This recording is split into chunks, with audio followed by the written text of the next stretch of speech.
और कल मेरा एग्ज़ाम है, 2 दिन पढ़ा हुआ मैं सब भूल गई। क्या मैं एबनॉर्मल हूँ?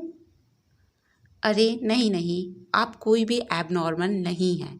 यदि आपको भी पढ़ा हुआ भूल जाने की बीमारी है तो आप इसे बीमारी सोचने की गलती बिल्कुल ना करें।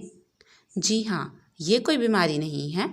दुनिया में सबके साथ ऐसा होता है कि वो जो पढ़ते हैं वो कुछ समय के बाद भूल जाते हैं। लेकिन हाँ, ये निर्भर करता है कि आपने उसे पढ़ा है या किस प्रकार से समझा है। यदि आप उसे समझकर और अच्छे से आप समझते हैं तो इसको भूलने के चांसेस कम हो जाते हैं। बट हाँ, आप इसे ये ना समझें कि आप में कोई बीमारी है। ये कोई किसी भी प्रकार की बीमारी नहीं होती है।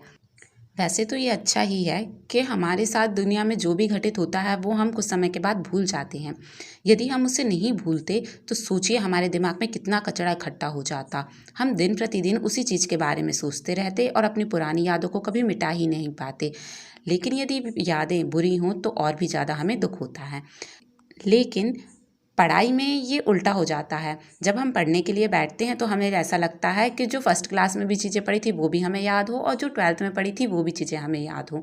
बट ये कैसे हो सकता है, आप खुद सोचिए ना।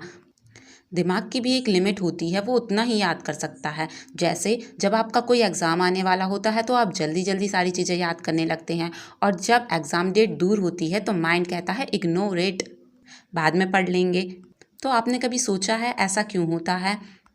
जब हमें लगता है कि अब हमें पढ़ना चाहिए तो हमारा माइंड खुद हमें गाइड करता है कि इस तरीके से पढ़ना है और सारे क्वेश्चन आंसर्स हमें याद हो जाते हैं। पढ़ाई करने का भी एक तरीका होता है।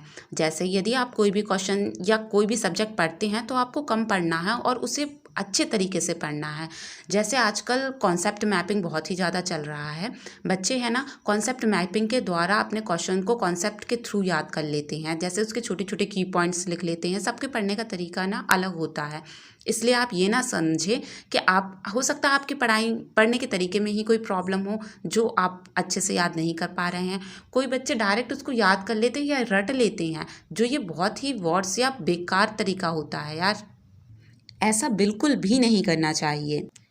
आपको कोई भी टॉपिक यदि समझ नहीं आता है तो यूट्यूब पे इतनी सारी वीडियोस अवेलेबल हैं, आप उनको देख सकते हैं। क्योंकि ना यदि हम किसी चीज़ को देखते भी हैं, सुनते भी हैं, मतलब रीडिंग, लिसनिंग, राइटिंग तीनों करते हैं तो उस चीज़ को हम ज़्यादा अच्छे से समझ सकते हैं।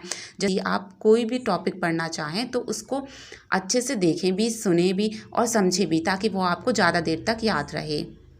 इसमें आपको अपने पढ़ाई के तरीके को सुधारने की ज़रूरत है और किसी भी चीज़ की नहीं। और कभी ये मत समझिए कि कोई टॉपर है या उसको जल्दी याद हो जाता है, मुझे देर में याद होता है, ऐसा कुछ नहीं होता। हम सबके पास एक जैसा दिमाग होता है, बस हम यूज़ करने का अलग अलग अपना अपना तरीका होता है।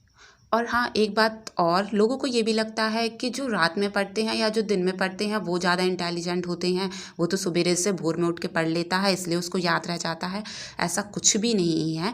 सबकी पढ़ने की टाइमिंग अलग अलग होती है। यदि आपको सुबह उठ के याद होता है तो आप सुबह उठ के पढ़िए, यदि आपको रात में याद होता है तो आप रात में याद कीजिए। सबकी टाइमिंग अलग अलग होती है। इसमें कोई भी पढ़ाई का रात और दिन से कोई भी लेना देना नहीं है।